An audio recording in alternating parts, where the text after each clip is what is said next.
Hi friends, ഇന്നത്തെ വീഡിയോയിൽ ഞാൻ മോൾക്ക് വേണ്ടിയിട്ട് ഒരു ഫ്രോക്കാണ് സ്റ്റിച്ച് ചെയ്യുന്നത്. അപ്പോൾ ഈ ഒരു ഷെയ്ഡ് വെച്ചിട്ട് എനിക്കൊരു ടോപ്പ് സ്റ്റിച്ച് ചെയ്തിട്ടുണ്ടായിരുന്നു. അപ്പോൾ അതിന് മാച്ചിങ് ആയിട്ട് വരത്തക്ക രീതിയിലാണ് ഇപ്രാവശ്യം മോൾക്ക് സ്റ്റിച്ച് ചെയ്യുന്നത്. ഫ്രോക്കിന് വേണ്ടിയിട്ട് ജോർജറ്റിൻ്റെ മെറ്റീരിയൽ 2 മീറ്ററാണ് എടുത്തിട്ടുള്ളത്. ക്രേപ്പാണ് ലൈനിങ് കൊടുക്കുന്നത്, അത് 1.25 മീറ്റർ എടുത്തിട്ടുള്ളൂ. പ്രിൻറ്റഡ് ആയിട്ടുള്ള മെറ്റീരിയൽ എൻ്റെ വളരെ കുറച്ചേ ഉണ്ടായിരുന്നുള്ളൂ. നിങ്ങൾ എടുക്കുമ്പോഴത്തേക്ക് ഒരു 3/4 മീറ്ററെങ്കിലും എടുക്കണം കേട്ടോ. ആദ്യം ലൈനിങ് ക്ലോത്താണ് കട്ട് ചെയ്തിട്ടുള്ളത്. തുണി ഇതേപോലെ രണ്ടായിട്ട് മടക്കിയിട്ടിട്ട് കോണായിട്ട് ഒന്നും കൂടെ ഒന്ന് മടക്കിയിടാം. എന്നിട്ട് മുകൾ ഭാഗത്തു നിന്നായിട്ട് നമ്മുടെ യോക്കിൻ്റെ ഷേപ്പ് ഒന്ന് മാർക്ക് ചെയ്യുവാണേ. അതിപ്പോൾ ഞാനൊരു 7.5 ഇഞ്ചസ് മാർക്ക് ചെയ്തിട്ടുണ്ട്. ഇനി ടോട്ടലായിട്ടുള്ള സ്കേർട്ടിൻ്റെ ലെങ്ത് ആണ് മാർക്ക് ചെയ്യുന്നത്. അപ്പോൾ ലൈനിങ് ക്ലോത്ത് എടുക്കുമ്പോൾ നമ്മൾ മെയിൻ ക്ലോത്തിൻ്റെ അളവിനേക്കാളും 1.5 ഇഞ്ച് കുറച്ചെടുത്താൽ മതി. ഞാനിപ്പോൾ ഇവിടെ ഏകദേശം ഒരു 26 ഇഞ്ചസാണ് മാർക്ക് ചെയ്യുന്നത്. അപ്പോൾ ഞാൻ ആ ഒരു നീളം 26 ഇഞ്ച് ഇതേപോലെ ചുറ്റിനും ഒന്ന് മാർക്ക് ചെയ്ത് കൊടുക്കുവാണേ. ആദ്യം എനിക്ക് ടോപ്പ് സ്റ്റിച്ച് ചെയ്തിട്ട് പ്രിൻറ്റഡ് ആയിട്ടുള്ള മെറ്റീരിയൽ അത്രേ ഉണ്ടായിരുന്നുള്ളൂ ബാലൻസ്.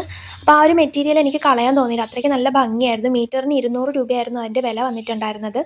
അപ്പോൾ അത് വെച്ചിട്ട് മോൾക്ക് എന്തെങ്കിലും സ്റ്റിച്ച് ചെയ്യാമെന്ന് കരുതിയിട്ടാണ് ഞാൻ പിന്നീട് പോയിട്ട് ഈ ഒരു ജോർജറ്റിൻ്റെ മെറ്റീരിയൽ എടുക്കുന്നത്. ഭാഗ്യത്തിന് ഏകദേശം സെയിം കളർ തന്നെ കിട്ടി. ലൈനിങ് എൻ്റെ കയ്യിൽ നേരത്തെ ഉണ്ടായിരുന്നതുകൊണ്ട് തന്നെ ഞാൻ സെപ്പറേറ്റ് എടുത്തില്ല. അതുകൊണ്ടാണ് ഈ ഒരു കളർ ഡിഫറൻസ് കാണിക്കുന്നത് കേട്ടോ. നിങ്ങൾ എടുക്കുമ്പോൾ മാച്ചിങ് ആയിട്ടുള്ള ലൈനിങ് ക്ലോത്ത് എടുക്കുക. ഇനി മെയിൻ ക്ലോത്ത് ആണ് കട്ട് ചെയ്യുന്നത്. അത് അംബ്രല ഷേപ്പിന് കട്ട് ചെയ്തെടുക്കാനായിട്ട് തുണി തികയുമായിരുന്നില്ല. 2 മീറ്റർ അല്ലേ ഉള്ളൂ. അപ്പോൾ ഞാൻ കംപ്ലീറ്റും എടുത്തിട്ട് ഇതേപോലെ തുണി മടക്കി ഇട്ടിട്ട് പ്ലീറ്റ്സ് ഇട്ടിട്ടാണ് ചെയ്തെടുക്കുന്നത്. അപ്പോൾ ഇവിടെ ഞാൻ ടോട്ടൽ ലെങ്ത് എടുത്തിട്ടുള്ളത് 28 ഇഞ്ചസാണ്. അപ്പോൾ മടക്കി അടിച്ചൊക്കെ വരുമ്പോഴത്തേക്കും കറക്റ്റ് ലെങ്തിന് കിട്ടിക്കോളും. ഇനി സ്കേർട്ട് കട്ട് ചെയ്തിട്ട് ബാലൻസ് താഴ്ഭാഗത്ത് വന്നിട്ടുണ്ടായിരുന്നില്ലേ, ആ ഒരു മെറ്റീരിയൽ വെച്ചിട്ടാണ് നമ്മൾ യോക്ക് പീസ് കട്ട് ചെയ്തെടുക്കുന്നത്. അതുകൊണ്ട് തന്നെ സ്ലീവിന് എനിക്ക് കറക്റ്റായിട്ട് തികയില്ല. അപ്പോൾ സ്കേർട്ടിൻ്റെ ബാലൻസ് വന്ന ഭാഗത്തു നിന്ന് യോക്കിൻ്റെ പോർഷനും കൂടെ കട്ട് ചെയ്യുവാണേ. അപ്പോൾ ഇവിടെയും ആദ്യം ലൈനിങ് ക്ലോത്തിൽ നിന്നാണ് കട്ട് ചെയ്തെടുക്കുന്നത്. ഷോൾഡറിൻ്റെ ഭാഗത്തായിട്ട് ഒരു 5.5 ഇഞ്ചസ് കൊടുത്തിട്ടുണ്ട്. അവിടെ നിന്ന് താഴത്തേക്ക് കൈക്കുഴിയുടെ അളവും 5.5 ഇഞ്ചസാണ് എടുക്കുന്നത്. അപ്പോൾ യോക്കിൻ്റെ ടോട്ടലായിട്ടുള്ള ലെങ്ത് ഞാൻ എടുത്തിട്ടുള്ളത് 11 ഇഞ്ചസാണേ. ഞാനിപ്പോൾ ഇവിടെ അളവുകൾ ജസ്റ്റ് പറഞ്ഞു പോകുന്നതേ ഉള്ളൂ. നിങ്ങളുടെ കുട്ടികളുടെ അളവിനനുസരിച്ചിട്ട് എടുക്കുക കേട്ടോ. പിന്നെ ഞാൻ എൻ്റെ മോൾക്ക് സ്റ്റിച്ച് ചെയ്ത് കൊടുക്കുമ്പോൾ കുറച്ചധികം ലൂസിങ് ഇട്ടിട്ടാണ് സ്റ്റിച്ച് ചെയ്യുന്നത്. കാരണം കുട്ടികൾ വളർന്നുകൊണ്ടിരിക്കുകയാണ്. നമ്മൾ ഇന്നൊരു ഡ്രസ്സ് സ്റ്റിച്ച് ചെയ്തിട്ട് 1 മാസം കഴിഞ്ഞിട്ട് അവർക്കത് പാകമല്ല എന്നുണ്ടെങ്കിൽ കഷ്ടമായി പോവില്ല. അതുകൊണ്ടാണ് ഇവിടെ ഇപ്പോൾ ചെസ്റ്റിൻ്റെ അളവ് ഞാനൊരു 8 ഇഞ്ചസും അതുപോലെ തന്നെ ഷേപ്പിൻ്റെ ഭാഗത്തെ അളവ് 7 ഇഞ്ചസും കൂടെ മാർക്ക് ചെയ്തിട്ട് ഫ്രണ്ട് പീസും ബാക്ക് പീസും കട്ട് ചെയ്യുവാണേ. ഇനി ഈ ഒരു പ്രിൻറ്റഡ് ആയിട്ടുള്ള തുണിയിൽ നിന്ന് ഞാൻ ഷഗ്ഗിൻ്റെ ഭാഗവും കൂടെ കട്ട് ചെയ്യുവാണേ. അപ്പോൾ നേരത്തെ കാണിച്ച ആ ഒരു യോക്ക് പീസിൻ്റെ മെഷർമെൻറ്റ്സ് വെച്ചിട്ട് ഞാൻ ലൈനിങ് ക്ലോത്ത് കട്ട് ചെയ്തെടുത്തിട്ടുണ്ട്. ഈ ഒരു അളവിൽ തന്നെ നമുക്ക് പ്രിൻറ്റഡ് ആയിട്ടുള്ള തുണി അഡ്ജസ്റ്റ് ചെയ്ത് കട്ട് ചെയ്തെടുക്കണം. വളരെ കുറച്ച് മാത്രമേ ഈ ഒരു പ്രിൻറ്റ് തുണിയുള്ളൂ. അപ്പോൾ ഇനി ഈ ഒരു ലൈനിങ് ക്ലോത്തിൽ നമുക്ക് ആദ്യം നെക്കൊക്കെ ഒന്ന് മാർക്ക് ചെയ്ത് കൊടുക്കാം.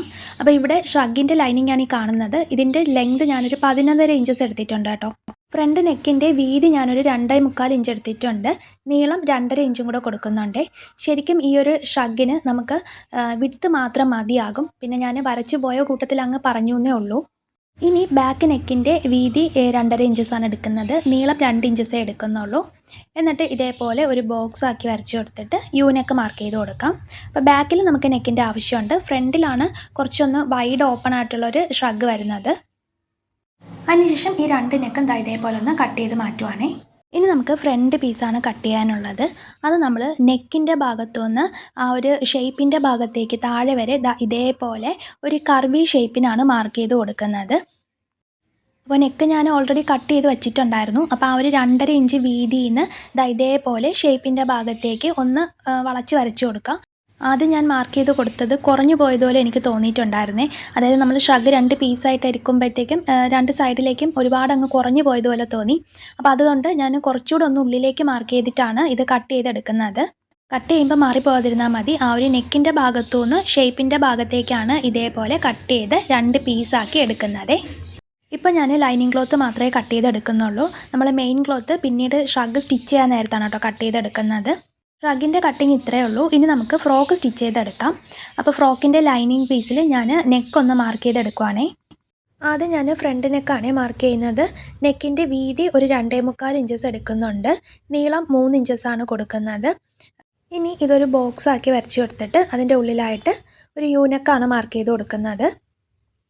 അതായത് എന്നിട്ട് കട്ട് ചെയ്തെടുക്കുവാണേ. ഇനി ബാക്ക് നെക്ക് കട്ട് ചെയ്യുവാണ്. നെക്കിൻ്റെ വീതി 2.25 ഇഞ്ചസാണ് എടുക്കുന്നത്. നീളം ഒരു 2.5 ഇഞ്ചസൊക്കെ എടുക്കുന്നുള്ളൂ. എന്നിട്ട് ഇതും ഒരു ബോക്സ് ആക്കി വരച്ചു കൊടുത്തിട്ട് ഒരു നെക്ക് മാർക്ക് ചെയ്ത് കട്ട് ചെയ്തെടുക്കുവാണേ. ഞാനിപ്പോൾ ഇവിടെ ബാക്ക് നെക്കിൻ്റെ ഭാഗത്തായിട്ട് സിബ്ബറോ അല്ലെന്നുണ്ടെങ്കിൽ ഓപ്പണിങ്ങോ ഒന്നും കൊടുക്കുന്നില്ല. നിങ്ങൾ നെക്ക് മാർക്ക് ചെയ്യുമ്പോൾ അതനുസരിച്ചിട്ട് മാർക്ക് ചെയ്യുക കേട്ടോ. ഇല്ലെന്നുണ്ടെങ്കിൽ തല കയറാൻ ബുദ്ധിമുട്ടായിരിക്കും. അങ്ങനെ അല്ലാന്നുണ്ടെങ്കിൽ നമ്മൾ ബാക്കിലായിട്ട് സിബ്ബർ അറ്റാച്ച് ചെയ്ത് കൊടുക്കേണ്ടി വരും. അപ്പോൾ നെക്ക് കട്ട് ചെയ്തെടുത്തിട്ടുണ്ട്. ഇനി ഇത് നമുക്ക് തുണിയിൽ വെച്ചിട്ട് സ്റ്റിച്ച് ചെയ്ത് കൊടുക്കാം. അപ്പോൾ ഞാനിവിടെ ജോർജറ്റിൻ്റെ നല്ല വശത്തായിട്ട് ഇതേപോലെ ലൈനിങ് ക്ലോത്ത് വെച്ച് കൊടുത്തിട്ട് അതിൻ്റെ നെക്കും അതുപോലെ തന്നെ ആം ഹോൾ ഉണ്ടല്ലോ, രണ്ട് സൈഡും കൂടെ ഒന്ന് സ്റ്റിച്ച് ചെയ്ത് കൊടുക്കുവാണേ. എന്നിട്ട് എക്സ്ട്രാ വരുന്ന ഭാഗം ഇതേപോലെ കട്ട് ചെയ്ത് മാറ്റാം. സ്ലീവ്സ് വയ്ക്കാത്തതുകൊണ്ടാണ് ആം ഹോളിൻ്റെ ഭാഗവും കൂടെ ഇതേപോലെ സ്റ്റിച്ച് ചെയ്ത് കൊടുക്കുന്നത്. എന്നിട്ട് നെക്കിൻ്റെ ഭാഗത്തായിട്ട് ഇതേപോലെ കട്ടിങ്സ് കൊടുത്തിട്ട് നല്ല വശം പുറമേക്ക് ഇട്ടിട്ട് നന്നായിട്ടൊന്ന് ടോപ്പ് സ്റ്റിച്ച് ചെയ്ത് കൊടുക്കാം. ഇതേപോലെ തന്നെ ബാക്ക് നെക്കും സ്റ്റിച്ച് ചെയ്തെടുത്തിട്ടുണ്ട്. ടോപ്പ് സ്റ്റിച്ച് ചെയ്തെടുത്തിട്ടില്ല കേട്ടോ, അത് നമുക്ക് ഷോൾഡർ അറ്റാച്ച് ചെയ്തിട്ട് സ്റ്റിച്ച് ചെയ്യാം. അപ്പോൾ ബാക്ക് നെക്കിൻ്റെ നല്ല വശത്തായിട്ട് നമ്മൾ തയ്ച്ച് വെച്ചിരിക്കുന്ന ഫ്രണ്ട് പീസ് ഉണ്ടല്ലോ, അത് ഇതേപോലെ വെച്ച് കൊടുക്കുക. എന്നിട്ട് ഷോൾഡർ ഒന്ന് സ്റ്റിച്ച് ചെയ്ത് കൊടുക്കണം. ഇവിടെ നമ്മൾ തുണികൾ വെച്ച് കൊടുക്കുമ്പോൾ ശ്രദ്ധിച്ച് വയ്ക്കണം. കാരണം രണ്ട് തുണികളുടെയും ആം ഹോളൊക്കെ നമ്മൾ ക്ലോസ്ഡ് ആക്കി സ്റ്റിച്ച് ചെയ്ത് കൊടുത്തേക്കാണ്. അപ്പം മാറിപ്പോവുകയാണെന്നുണ്ടെങ്കിൽ ഒരു സൈഡിൽ നല്ല വശം അടുത്ത സൈഡിൽ ലൈനിങ് ക്ലോത്തുമായിട്ടായിരിക്കും വരുന്നത്. അപ്പോൾ അത് ഒഴിവാക്കാൻ വേണ്ടിയിട്ട് ഇതേപോലെ കറക്റ്റായിട്ട് വച്ച് നോക്കിയിട്ട് ഇതേപോലെ പിന്ന് ഊത്തി കൊടുക്കുക കേട്ടോ. എന്നിട്ട് ചെക്ക് ചെയ്യുക. അപ്പോൾ ഞാനിപ്പോൾ രണ്ട് സൈഡും ഷോൾഡർ ഡബിൾ സ്റ്റിച്ച് ചെയ്ത് എടുത്തിട്ടുണ്ട്. അതിനുശേഷം ഇതേപോലെ നിവർത്തി ഇടുമ്പോഴത്തേക്കും രണ്ട് സൈഡിലും നല്ല വശങ്ങൾ പുറമേക്ക് വന്നിട്ടുണ്ട്. ഇനി നമുക്ക് ആ ഒരു ബാക്ക് നെക്കും അതുപോലെ തന്നെ രണ്ട് സൈഡിൽ ആം ഹോളും കൂടെ പതിച്ചടിച്ചെടുക്കണം. ഞാനിപ്പോൾ ഇവിടെ ടോപ്പ് സ്റ്റിച്ച് ചെയ്തെടുത്തിട്ട് ആ ഒരു യോക്കിൻ്റെ താഴ്ഭാഗം ഉണ്ടല്ലോ, ലൈനിങ് ക്ലോത്തുമായിട്ട് ചേർത്ത് വെച്ചിട്ട് സ്റ്റിച്ച് ചെയ്തും കൂടെ എടുത്തിട്ടുണ്ട് കേട്ടോ. ഞാനിപ്പോൾ ഇവിടെ ഒരുപാട് ഷേപ്പ് ചെയ്ത് കൊടുക്കുന്നില്ല, അതുകൊണ്ട് രണ്ട് സൈഡിലേക്കും വള്ളി വെച്ച് കൊടുക്കുന്നുണ്ട്. 20 ഇഞ്ച് നീളത്തിന് രണ്ട് സൈഡിലേക്കും ഇതേപോലെ വള്ളി സ്റ്റിച്ച് ചെയ്ത് കൊടുക്കുക. എന്നിട്ട് നമ്മൾ ഷേപ്പ് ചെയ്തിട്ടുണ്ടായിരുന്നില്ലേ, അതിൻ്റെ നല്ല വശത്തേക്ക് വെച്ചിട്ട് രണ്ട് സൈഡും ഒന്ന് സ്റ്റിച്ച് ചെയ്ത് കൊടുക്കുക. അപ്പോൾ ഈ ഒരു രീതിയിലാണ് കിട്ടുന്നത്. ഇതൊക്കെ നമ്മൾ ഒത്തിരി കാണിച്ചിട്ടുള്ളതുകൊണ്ടാണ് കുറച്ച് സ്പീഡിൽ കാണിച്ചു പോകുന്നത്. ഇനി നമുക്ക് സ്കേർട്ടിലായിട്ട് വിഡ്ത്തിനനുസരിച്ചിട്ട് പ്ലീറ്റ്സ് ഇട്ട് കൊടുക്കണം. ഞാനിപ്പോൾ ഓരോ ഇഞ്ച് വീതിക്കാണ് ഇതേപോലെ കുഞ്ഞു കുഞ്ഞ് പ്ലീറ്റ്സ് ഇട്ട് എടുക്കുന്നത്. അപ്പോൾ അതേ കണ്ടല്ലോ, പ്ലീറ്റ്സ് ഇട്ട് എടുത്തിട്ടുണ്ട്. ഇനി നമുക്ക് മെയിൻ ക്ലോത്തിൻ്റെ നല്ല വശങ്ങൾ തമ്മിൽ ചേർത്ത് വെച്ചിട്ട് രണ്ട് സൈഡും 1 ഇഞ്ച് തയ്യൽ തുമ്പ് കൊടുത്തിട്ട് ഡബിൾ സ്റ്റിച്ച് ചെയ്ത് കൊടുക്കാം. ഇതേപോലെ തന്നെ ലൈനിങ് ക്ലോത്തിൻ്റെയും നല്ല വശങ്ങൾ തമ്മിൽ ചേർത്ത് വെച്ച് കൊടുത്തിട്ട് ഡബിൾ സ്റ്റിച്ച് ചെയ്ത് ക്ലോസ്ഡ് ആക്കി എടുക്കാം. അപ്പോൾ അതേ ഞാനിവിടെ സ്റ്റിച്ച് ചെയ്തെടുത്തിട്ടുണ്ട്. ഇനി നമുക്ക് ഇതൊന്ന് ജോയിൻ ചെയ്തെടുക്കണം. അപ്പോൾ ലൈനിങ് ക്ലോത്തിൻ്റെ ചീത്ത വശമാണ് ഇപ്പോൾ ഈ പുറമേ കാണുന്നത്. ഇനി ഇതിൻ്റെ നല്ല വശത്തേക്കായിട്ട് നമ്മൾ ഈ ഒരു മെയിൻ ക്ലോത്തിൻ്റെ ചീത്ത വശം ഇതേപോലെ വച്ചു കൊടുക്കാം. അപ്പോൾ ഇങ്ങനെ ചെയ്യുമ്പോഴത്തേക്കും ഈ രണ്ട് തുണികളുടെയും സൈഡിലാണ് നമ്മൾ സ്റ്റിച്ച് ചെയ്ത് കൊടുത്തിട്ടുണ്ടായിരുന്നില്ലേ, അപ്പോൾ ആ രണ്ട് സ്റ്റിച്ചും ഒരേ ലെവലിൽ വരത്തക്ക രീതിയിൽ വേണം വെച്ച് കൊടുക്കാനായിട്ട്. അപ്പോൾ വച്ചിട്ട് നിങ്ങൾക്ക് വേണമെങ്കിൽ ഒന്ന് സ്റ്റിച്ച് ചെയ്ത് കൊടുക്കാം. ഞാനിപ്പോൾ ജസ്റ്റ് ഒന്ന് പിന്നൂത്തി എടുത്തിട്ടേ ഉള്ളൂ. ഇനി അതിൻ്റെ ഉള്ളിലായിട്ട് നമ്മുടെ യോക്ക് പീസ് ഉണ്ടല്ലോ, അതിൻ്റെ നല്ല വശം ഇതേപോലെ ഉള്ളിൽ വെച്ച് കൊടുക്കുക. അപ്പോൾ ഇവിടെയും നമ്മൾ യോക്ക് പീസിൻ്റെ രണ്ട് സൈഡും കറക്റ്റായിട്ട് ഈ ഒരു സ്കേർട്ടിൻ്റെ രണ്ട് സൈഡിലും വരത്തക്ക രീതിയിൽ വേണം വെച്ച് കൊടുക്കാനായിട്ട്. ഇനി നിങ്ങൾ ആദ്യമായിട്ടൊക്കെയാണ് ചെയ്യണമെങ്കിൽ ചിലപ്പോൾ കൺഫ്യൂഷൻ വരാൻ ചാൻസ് ഉണ്ട്. അപ്പോൾ അങ്ങനെയാണെന്നുണ്ടെങ്കിൽ നിങ്ങൾ ജസ്റ്റ് ഒന്ന് വെച്ചിട്ട് പിൻ വെച്ച് സെക്യൂർ ചെയ്യുക കേട്ടോ. എന്നിട്ട് നിവർത്തിയിട്ട് നോക്കുക നമ്മൾ ഫ്രണ്ട് സൈഡിൽ എല്ലാത്തിൻ്റെയും നല്ല വശങ്ങളാണോ വന്നിട്ടുള്ളതെന്ന്. അപ്പോൾ ഞാനിവിടെ സ്റ്റിച്ച് ചെയ്യണതിന് മുന്നേ ആയിട്ട് ഇതേപോലെ എല്ലാ പീസസും ചേർത്ത് വെച്ചിട്ട് ഒന്ന് പിൻ വെച്ച് സെക്യൂർ ചെയ്യണം കേട്ടോ. അതാവുമ്പോഴത്തേക്കും നമുക്ക് സ്റ്റിച്ച് ചെയ്യുന്നതിനനുസരിച്ചിട്ട് ഇതേപോലെ പിന്നെ നീക്കി കൊടുത്താൽ മതി. പിന്നെ ഇവിടെ സ്റ്റിച്ച് ചെയ്ത് കൊടുക്കുമ്പോൾ ഡബിൾ സ്റ്റിച്ച് ചെയ്ത് കൊടുക്കാൻ മറക്കരുത്. അതുപോലെ തന്നെ സ്റ്റിച്ച് ചെയ്തതിന് ശേഷം ഈ ഒരു ഭാഗമൊക്കെ ഒന്ന് ലോക്ക് ചെയ്ത് കൊടുക്കുകയാണെന്നുണ്ടെങ്കിൽ തയ്യൽ തുമ്പൊന്നും ഇങ്ങനെ നൂലൊന്നും ഇളകി പോരാണ്ട് നല്ല നീറ്റായിട്ടിരിക്കും. സ്റ്റിച്ച് ചെയ്തതിന് ശേഷം ഈ രണ്ട് തുണികളുടെയും അടിവശവും കൂടെ ഒന്ന് മടക്കി തയ്ച്ചു കൊടുക്കാൻ മറക്കരുത് കേട്ടോ. അപ്പോൾ ഇത്രയേ ഉള്ളൂ, നമ്മുടെ ഫ്രോക്ക് റെഡി ആയിട്ടുണ്ട്. ഇതിനി നന്നായിട്ടൊന്ന് അയൺ ചെയ്തെടുത്താൽ നല്ല നീറ്റായിട്ട് കിട്ടും. ഇനി നമുക്കിതിൻ്റെ കൂടെയുള്ള ഷ്രഗ് സ്റ്റിച്ച് ചെയ്യാം.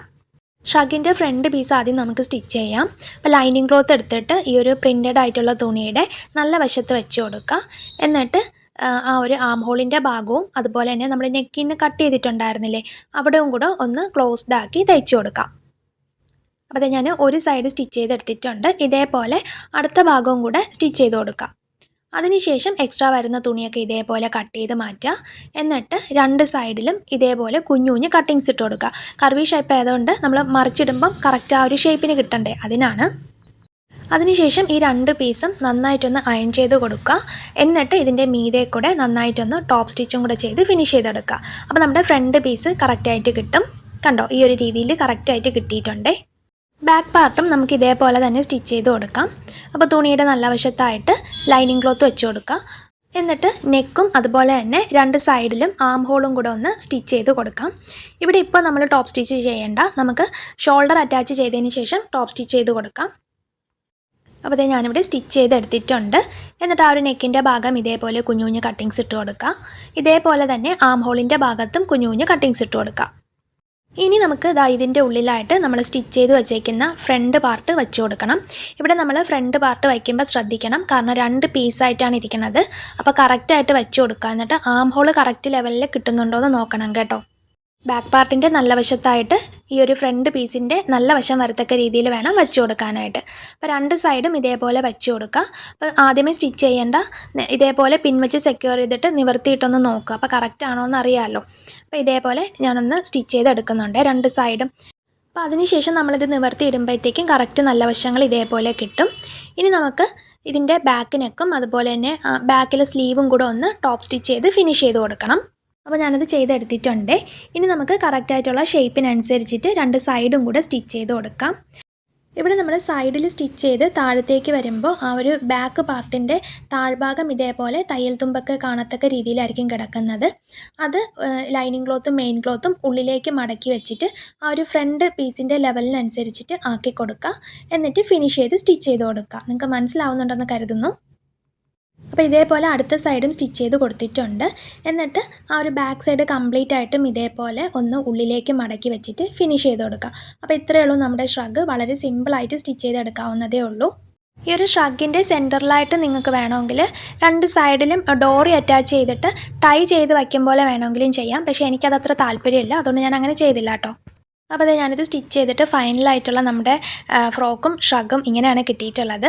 ഷ്രഗിൽ ക്യാപ് സ്ലീവ്സ് വെച്ച് കൊടുത്താൽ കുറച്ചുകൂടി ഭംഗിയുണ്ടാവും. എൻ്റെ ഒട്ടും തന്നെ മെറ്റീരിയൽ ഉണ്ടായിരുന്നില്ല, ഇല്ലായിരുന്നെങ്കിൽ ഞാൻ ക്യാപ് സ്ലീവ്സ് വെച്ച് കൊടുക്കുമായിരുന്നു. പ്ലേറ്റഡ് ഫ്രോക്കിന് പകരം നിങ്ങൾക്ക് വേണമെങ്കിൽ അംബ്രല്ല ടൈപ്പ് ഫ്രോക്കും ചെയ്തെടുക്കാം. അപ്പോൾ അങ്ങനെയാണെങ്കിൽ ഒരു 3-3.5 മീറ്ററെങ്കിലും മെറ്റീരിയൽ എടുക്കണം. അപ്പോൾ ഇന്നത്തെ വീഡിയോ ഇത്രയേ ഉള്ളൂ. നിങ്ങൾക്ക് എല്ലാവർക്കും ഇഷ്ടമായിട്ടുണ്ട്, യൂസ്ഫുൾ ആയിട്ടുണ്ടെന്ന് കരുതുന്നു. അങ്ങനെയാണെന്നുണ്ടെങ്കിൽ എപ്പോഴും പറയുന്ന ചാനൽ ലൈക്ക് ചെയ്യാനും ഷെയർ ചെയ്യാനും സബ്സ്ക്രൈബ് ചെയ്യാനും മറക്കല്ലേ.